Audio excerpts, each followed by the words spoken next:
T'inquiète pas.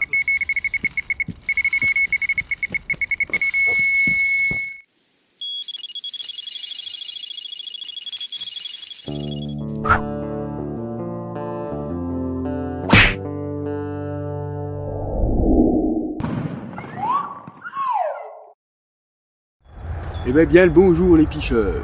Deuxième partie de vidéo du test des Vignette Nash, Coconut Crème. Eh ben il y a du fish les pêcheurs, je vous le dis. Ouais, je vous le dis tout de suite parce que là j'ai déjà fini ma pêche en fait. Il pleuvait, il y a eu un temps de merde, donc du coup j'ai ni fait l'intro ni la clôture. Donc vous allez avoir les images du jour de pêche normale. Et là c'est mon troisième jour de pêche. C'est souvent que j'ai pas le temps d'enregistrer les intros, mais ça on s'en branle. Le principal c'est que je vous dise ce qui se passe. Voilà. Donc là ce sera une petite pêche rapide, hein. Je suis arrivé, j'ai tendu à 1h30 je crois, quelque chose comme ça. 13h30 c'était tout tendu. Donc là ça pêche jusqu'à 19 on va dire. Je crois qu'on a presque jusqu'à 19h là. Donc ça pêche jusqu'à 19h. Les trois cadres sont positionnés à la perfection. Toujours en clipant, machin, là je les ai positionnés sur cette journée-là, vraiment pige, comme je voulais, à la perfection, quoi. Parce que c'est pas le tout de faire un ALT ou un AMT, un amorçage d'entretien sur un poste, tout ça, et puis pêcher n'importe comment comme ça. Alors, je dis pas, hein, ça part quand même, parce que les poissons, du coup, vu que tu amorces de partout, tu les fais quand même nager, tu vois. Mais il y a quand même des spots qu'ils visitent beaucoup plus souvent, tu vois, et qu'ils vont prendre leur temps à bien manger dessus, tu vois. Toujours très important de mettre des cannes vraiment positionnées correctement, même sur des amorçages 2, 3 semaines, 1 mois, 2 mois à l'avance, tu vois. Donc tu vois, même sur des ALT, comme je vous dis, surtout en gravière, tout ça, il faut quand même essayer de positionner ces cannes correctement. Bon, il y a toujours des grands spots, des granns plateaux qui produiront tout le temps, vu que tu les as tout le temps entretenus. Dès qu'il y a un poisson qui passe, il prend et il part. Hein, ça se pique direct. J'ai eu un temps un peu, il y a eu de la flotte et tout, c'est pour ça que j'ai pas fait l'intro. Donc là je vous laisse avec les images des magnifiques poissons. Je vous spoil, 3 fiches, voilà, 3 départs, 3 fiches, sur un petit après-midi comme ça. Ouais, bah c'est quand même pas trop mal. Hein. Allez, je vous montre ces magnifiques poissons, les picheurs.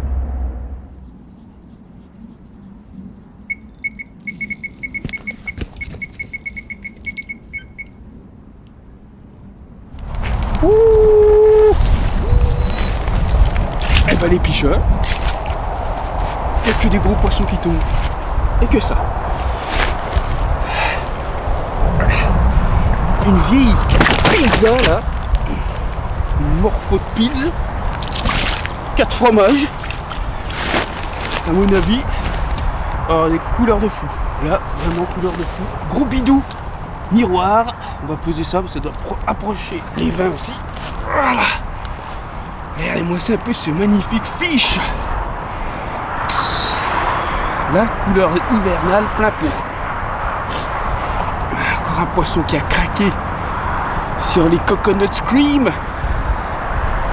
Comme quoi, hein, les Coconut Cream de chez Nash, elles les kiffent au moins autant que les miennes. Oh, ce bide. Superbe fiche. Allez, je vous montre vite l'autre côté.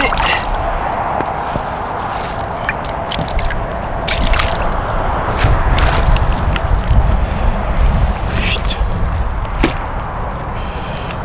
Allez, le deuxième côté. Regardez-moi ça un peu. Oh. Superbe fiche. Moi je suis refait.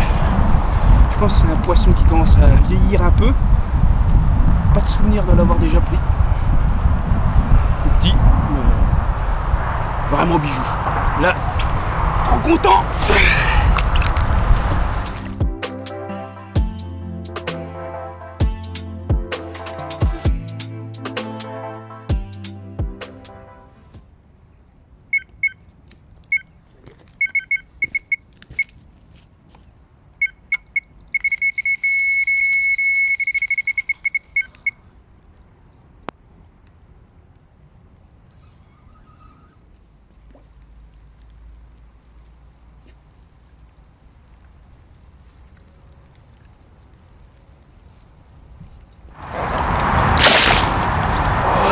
Picheurs, on se retrouve.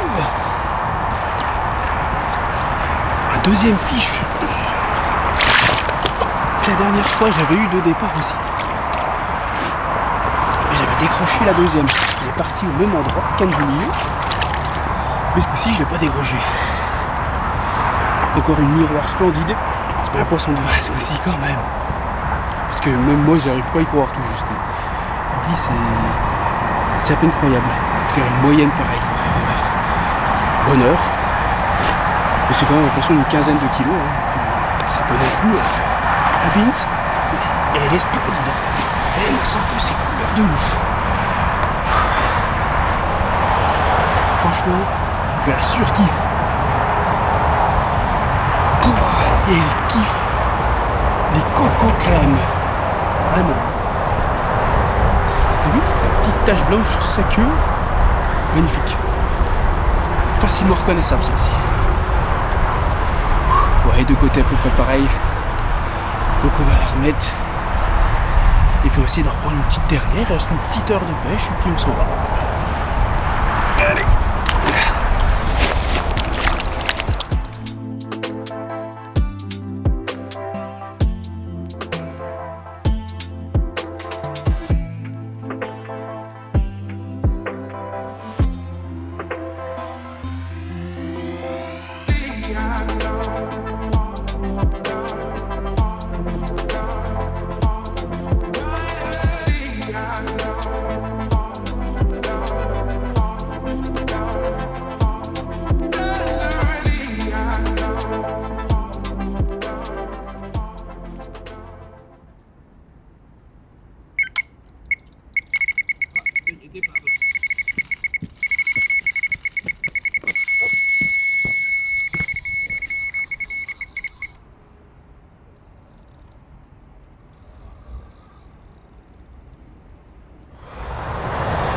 Et ben les picheurs,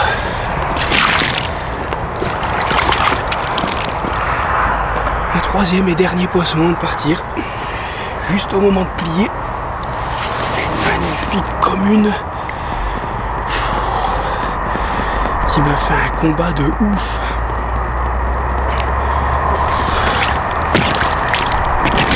Elle continue. Là ça y est, un premier poisson qui me fait vraiment un combat de malade. Donc celle-ci, j'avais dit que je voulais faire comme des petits bonhommes de neige à base de coconut cream, tu vois. Et du coup j'en ai fait un. Désolé, on la voit pas super. J'ai pas réglé la lumière, mais bon. Déjà qu'elle saigne un petit peu et j'aime pas. Donc on va pas traîner. Voilà, un poisson de, je sais pas, entre 13 et 14 kilos. Pour finir cette petite après-midi sympathique. Donc les poissons sont vraiment à fond sur les billes. Allez, je la remets à l'eau, les picheurs. Cette pépite d'or. Donc voilà les picheurs, cet après-midi de fou. Parce que franchement, voilà, en plein mois de février, bon, il y a un redout. Hein. Il y a un redout, comme on est souvent autour des 10 degrés. Et ça joue énormément, pas chier. Il faut profiter de cette petite fenêtre là. Quand on n'a pas le vent du nord en pleine gueule, quoi, généralement c'est quand même pas très long quand il y a un vent qui souffle très fort du nord, puis qui est bien froid. Ouais. C'est parti comme d'habitude, aux alentours de 15h, un petit peu en retard. Tout de suite un petit peu en retard quand même. Deuxième départ plus vers 17-18 et puis l'autre juste avant de plier. Quand il pleuvait. Souvent les deux dernières, ouais, juste quand il pleuvait un petit peu. Donc voilà, donc pour les montages, c'est comme d'habitude. De toute façon, je vous montrerai ça sûrement sur la troisième partie, plus proprement, vraiment faire une partie déjà plus grande, parce que je vais faire une journée complète. Et sur ce coup-là, j'ai pêché une en bonhomme de neige et les 2 autres sur le fond sont toutes parties. Même les bonhommes de neige ont été pris, un bonhomme de neige avec un pop-up coconut scream, pareil. Pour rester sur le truc du test, hein, comme j'ai dit. Là, on teste les bouillettes du commerce. Donc là, c'est des Nash coconut scream. On teste. Tant que j'en ai, je passe tout sur cet endroit-là, j'entretiens, voir que les poissons restent dessus. Pour l'instant, c'est quand même sacrément bien réussi. Je peux pas dire que mes bouillettes maison soient meilleures, parce que pour l'instant, j'ai déjà fait plus de départs sur celle-ci qu'avec les miennes. Donc voilà les picheurs pour cette partie 2. Les puis on se retrouve très vite pour la partie 3. Bonne piche à vous, profitez-en, allez au bord de l'eau quand vous pouvez. Allez, bonne piche, salut les picheurs.